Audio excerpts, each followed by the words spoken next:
जय श्री कृष्णा भक्तों, आप सभी को वैकुंठ चतुर्दशी की हार्दिक शुभकामनाएं। आज हम जानेंगे वैकुंठ चतुर्दशी पूजा और मुहूर्त, महत्व एवं कथा के बारे में। चलिए शुरू करते हैं। वैकुंठ चतुर्दशी पूजा और मुहूर्त। वैकुंठ चतुर्दशी के दिन भगवान विष्णु की पूजा को अत्यंत महत्वपूर्ण बताया गया है। अगर आप संपूर्ण विधि विधान और शुभ मुहूर्त में पूजा करते हैं तो आपको मनोवांछित फल की प्राप्ति होती है। अपने समस्त कार्यों की सिद्धि के लिए आप भगवान विष्णु के सहस्त्र नाम की पूजा के साथ रुद्राभिषेक भी जरूर करवाएं। वैकुंठ चतुर्दशी तिथि प्रारंभ 25 नवंबर 2023 को 17:22 पे। चतुर्दशी विधि समाप्त 26 नवंबर 2023 को 15:53 तक। वैकुंठ चतुर्दशी का महत्व और मणिकर्णिका स्नान। कार्तिक माह के शुक्ल पक्ष की चतुर्दशी को पड़ने वाला यह त्योहार शैव और वैष्णव दोनों के लिए समान रूप से पवित्र माना जाता है। इस दिन दोनों भगवानों की पूजा कर उनका आशीर्वाद लिया जाता है। वैकुंठ चतुर्दशी का पर्व ऋषिकेश, गया, वाराणसी सहित देश भर में बड़ी ही हर्षोल्लास के साथ मनाया जाता है। विद्वान ज्योतिषियों के अनुसार इस दिन व्रत और पूजा पाठ करने से भक्तों की समस्त मनोकामनाएं पूर्ण होती हैं और मृत्यु के पश्चात वैकुंठ लोक की प्राप्ति होती है। वैकुंठ चतुर्दशी पर निशिता मुहूर्त के दौरान भगवान विष्णु की पूजा की जाती है, जो मध्य रात्रि का समय होता है। इस दिन भगवान विष्णु के 1000 नाम विष्णु सहस्त्र नाम का पाठ करते हुए श्री हरि विष्णु को 1000 कमल चढ़ाते हैं। वैकुंठ चतुर्दशी के दिन भगवान विष्णु और भगवान शिव दोनों की पूजा की जाती है। हालांकि यह पूजा दिन के 2 अलग अलग समय पर की जाती है। भगवान विष्णु के भक्त निशिता मुहूर्त में पूजा करना पसंद करते हैं, जो मध्य रात्रि के, जबकि भगवान शिव के भक्त अरुणोदय मुहूर्त में पूजा करना पसंद करते हैं। सूर्योदय से पहले का समय होता है। शिव भक्तों के लिए वाराणसी मणिकर्णिका घाट पर अरुणोदय के दौरान सुबह का स्नान बहुत महत्वपूर्ण है और इस दिन की पवित्र डुबकी को कार्तिक चतुर्दशी पर मणिकर्णिका स्नान के रूप में जाना जाता है। इस दिन भगवान विष्णु और शिव की पूजा को अत्यंत महत्वपूर्ण बताया गया है, इसलिए आपको मुहूर्त का विशेष ध्यान रखना होगा। आइए वैकुंठ चतुर्दशी के मुहूर्त और तिथि के बारे में जानते हैं।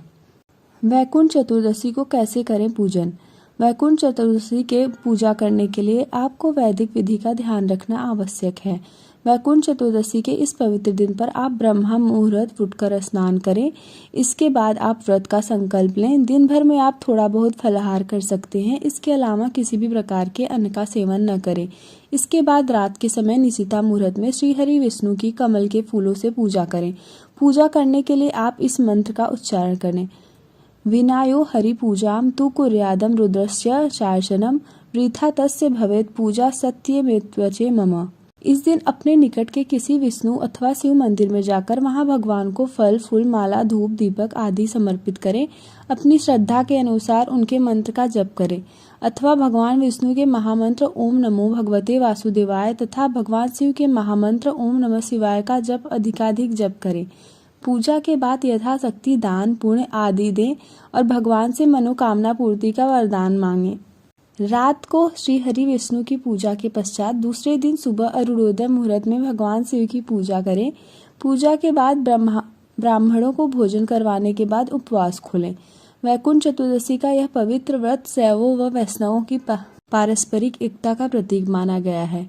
कार्तिक मास की पूर्णिमा को हमारे धर्म में पवित्र तिथि माना गया है। धार्मिक ग्रंथों के अनुसार सृष्टि रचयिता भगवान ब्रह्मा, श्री हरि विष्णु, देवादिदेव भगवान शंकर आदि ने इस तिथि को परम पुण्यदायी बताया है। इस पवित्र दिन पर गंगा स्नान और शाम के समय दीपदान करने को विशेष महत्वपूर्ण बताया गया है। आइए जानते हैं वैकुंठ चतुर्दशी को पूजा के क्या लाभ होते हैं। पूजा करने के लाभ।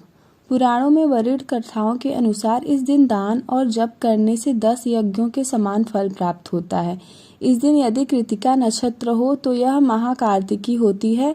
वही अगर भरणी नक्षत्र हो तो वैकुंठ चतुर्दशी विशेष फलदायी होती है और रोहिणी नक्षत्र में आने पर इसका फल और भी अच्छा मिलता है।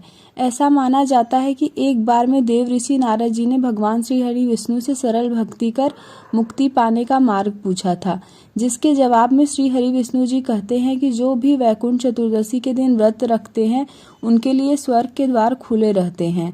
भगवान विष्णु बताते हैं कि इस पवित्र दिन के शुभ अवसर पर जो उनका पूजन करता है वह वैकुंठ को प्राप्त करता है। ऐसी ही मान्यता है कि वैकुंठ चतुर्दशी के दिन वैकुंठ लोक के द्वार खुले रहते हैं। इस व्रत की पूजा के बाद कथा सुनने को भी आवश्यक माना गया है। ऐसा माना जाता है कि इस दिन अगर आप वैकुंठ चतुर्दशी को कथा का श्रवण करते हैं तो आपके सारे पाप नष्ट हो जाते हैं। तो आइए इस व्रत की कथा के बारे में आपको बताते हैं। वैकुंठ चतुर्दशी की कथा।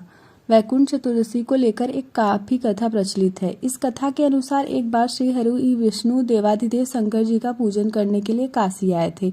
यहाँ मणिकर्णिका घाट पर स्नान कर उन्होंने 1000 स्वर्ण कमल पुष्प से भगवान शंकर के पूजन का संकल्प लिया। भगवान विष्णु जब श्री विश्वनाथ जी के मंदिर में पूजन करने लगे तो शिव जी ने भगवान विष्णु की भक्ति की परीक्षा लेने के लिए उद्देश्य से एक कमल पुष्प कम कर दिया। भगवान विष्णु ने 1000 पुष्प कमल भेंट करने का संकल्प लिया था। जब उन्होंने देखा कि एक कमल कम हो गया है तो वे विचलित हो उठे।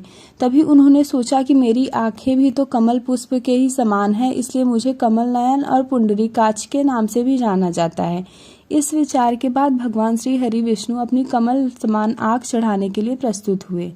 भगवान विष्णु की इस अगाध भक्ति से भगवान शिव प्रसन्न हो गए। वह तुरंत ही वहां पर प्रकट हुए और श्री हरि विष्णु से बोले, हे विष्णु, तुम्हारे समान इस पूरे संसार में दूसरा कोई मेरा भक्त नहीं है। इसलिए आज मैं तुम्हें वचन देता हूँ कि इस दिन जो तुम्हारी पूजा करेगा वह वैकुंठ लोक को प्राप्त करेगा। आज का दिन वैकुंठ चतुर्दशी के नाम से जाना जाएगा। इसके अलावा भगवान शिव ने प्रसन्न होकर श्री हरि विष्णु को करोड़ों सूर्य की कांति तेज के समान वाला सुदर्शन चक्र प्रदान किया।